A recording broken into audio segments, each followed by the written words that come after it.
Saudara-saudari umat beriman sekalian yang saya kasih,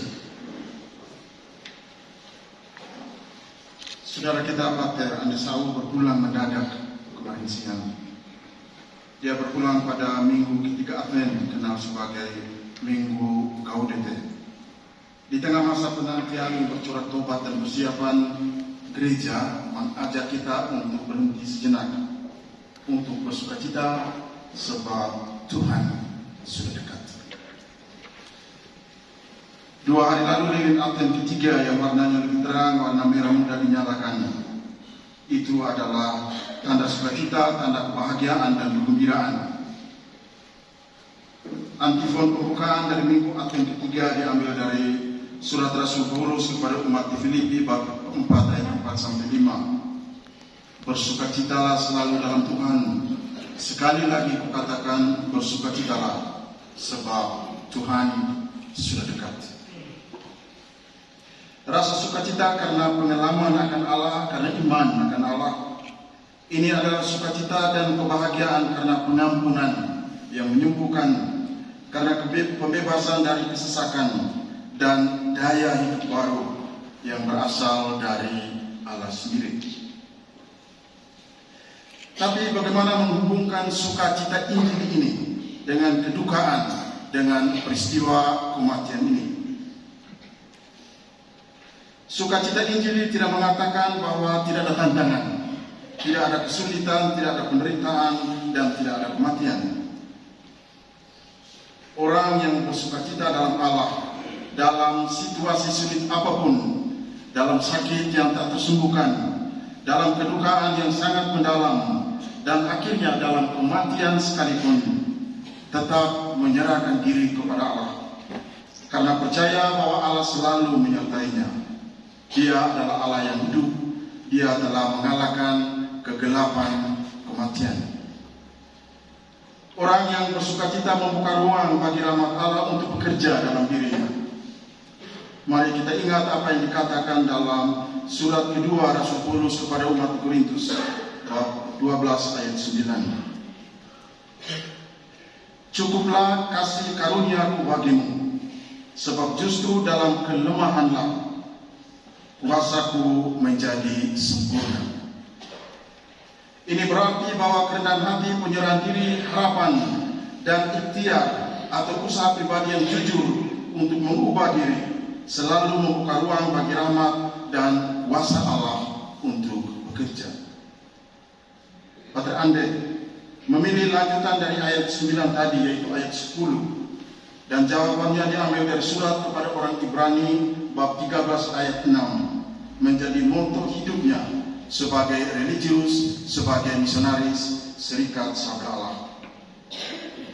Sebab jika aku lemah, maka aku kuat, sebab Tuhanlah yang.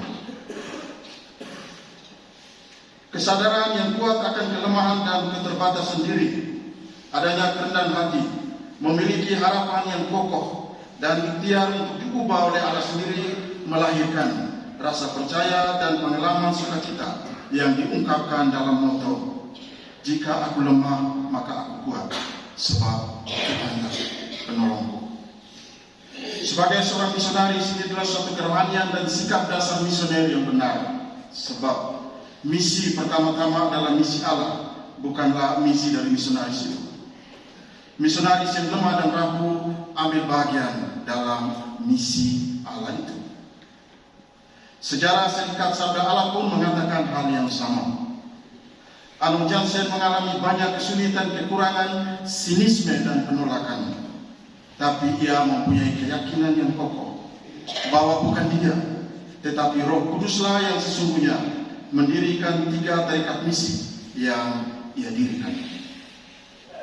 Ia adalah seorang yang tekun dan tangguh dalam menghadapi berbagai kesulitan, dan dalam doa-doanya ia membuka dirinya agar Allah Tritunggal bekerja dalam kelemahan dan kerapuannya.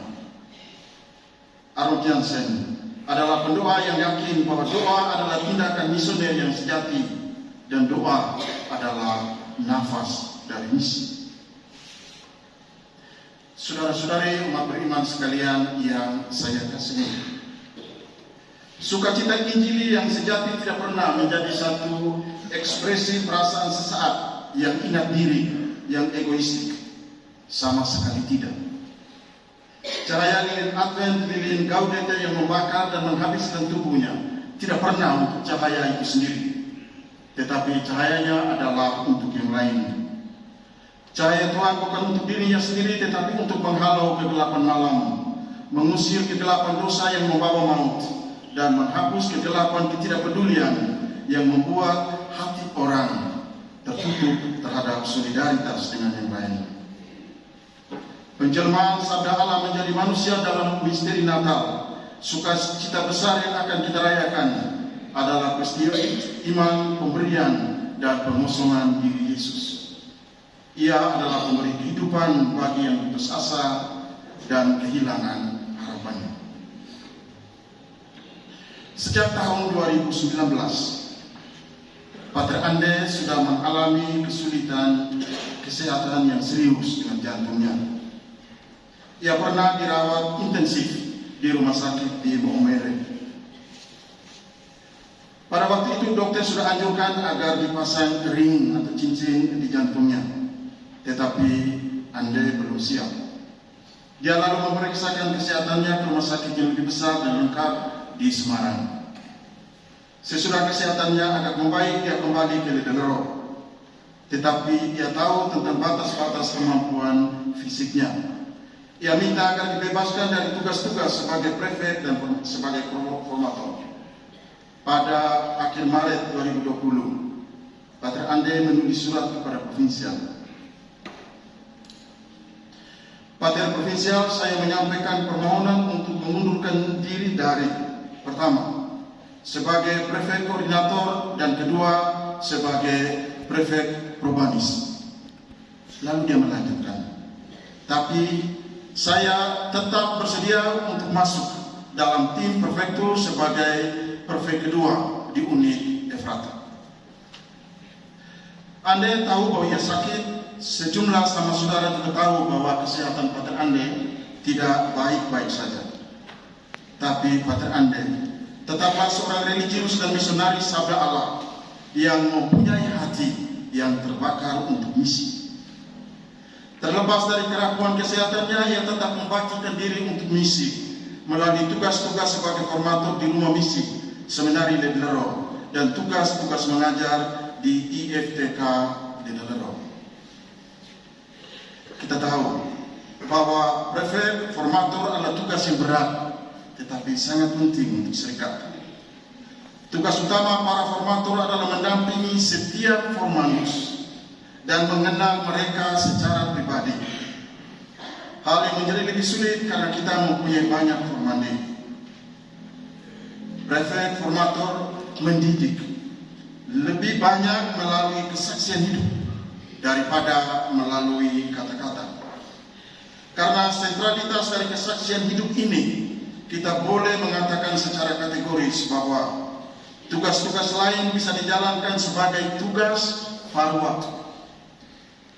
Tetapi tidak ada kesaksian paruh waktu, dan karenanya tidak ada formator paruh waktu. Tugas sebagai formator adalah tugas penuh waktu. Sebagai suatu pemberian diri untuk misi, tentu saja tugas-tugas ini dijalankan bukan sebagai beban, tetapi dilakukan dengan rasa sukacita misioner yang besar, karena sudah mengalami Tuhan sebagai sumber sukacita itu sendiri. Dalam konteks pesan Injil hari ini, tugas prefek formator menuntut integritas diri, keniscayaan, integrasi, dan kesesuaian yang kokoh antara kata-kata dan cara hidup. Pada kesempatan ini kita mendoakan keselamatan kekal seorang sama saudara yang memberikan hidupnya untuk rumah formasi ini, bahwa dari keterbatasan dan kerapuan manusiawinya, ia dengan sadar dan penuh keyakinan memberi diri untuk rumah formasi. Karena itu, dalam pengalaman kehilangan ini, selain mendoakan keselamatan kekal baginya, kita juga mau menyampaikan syukur dan terima kasih kepada Pater Ande Terima kasih untuk hati, untuk bakti, untuk kesetiaan, untuk sukacita menjalani hidup sebagai religius, sebagai misionaris. Terima kasih untuk pemberian diri bagi rumah formasi ini. Semoga Allah yang Maha Rahim memberikan kehidupan kekal kepada saudara kita ini.